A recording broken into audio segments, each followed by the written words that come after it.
La force relative et l'autoforce relative sont deux choses différentes. La force relative, c'est comparer deux graphiques. En fait, on peut comparer une action à son indice. Et l'autoforce relative, eh bien, c'est de comparer le graphique à lui-même, en fait, par rapport à son range annuel. Donc, quand vous analysez en fait le graphique pour savoir s'il est dans le tiers supérieur ou inférieur, eh bien simplement vous devez voir donc le début de l'année. Ici, par exemple ici nous sommes sur le CAC 40 et ensuite eh bien diviser en 3 la progression de l'année, le range annuel comme ceci. Donc on a ce compartiment ici et un autre là. Donc ça fait à peu près égal. Vous voyez, pour savoir un peu où se situent les prix actuellement. Donc les prix se situent en fait dans le deuxième tiers, non pas dans le premier, non pas dans le troisième. Donc il se trouve en fait dans la zone centrale, donc ni dans le tiers inférieur, ni dans le tiers supérieur.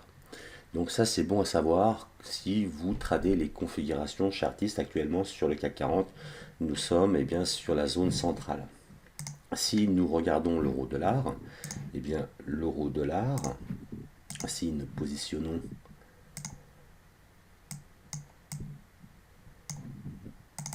nos zones comme ceci, c'est pas très difficile de voir que par rapport au début de l'année, donc dans le range annuel du graphique, eh bien l'euro-dollar se trouve dans le tiers supérieur de son range annuel, donc depuis le début de l'année.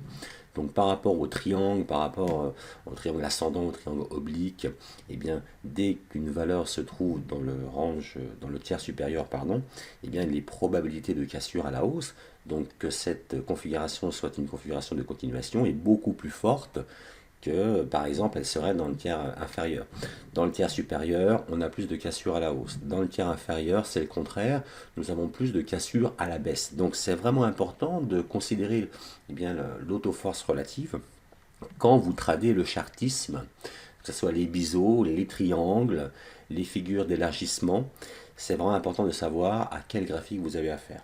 Donc si vous avez le choix, que vous avez plusieurs configurations à trader, prenez celles qui sont dans le tiers supérieur du range annuel. Comme ça, vous aurez beaucoup plus de probabilité que la résistance soit cassée par le haut et que les prix progressent encore par le haut.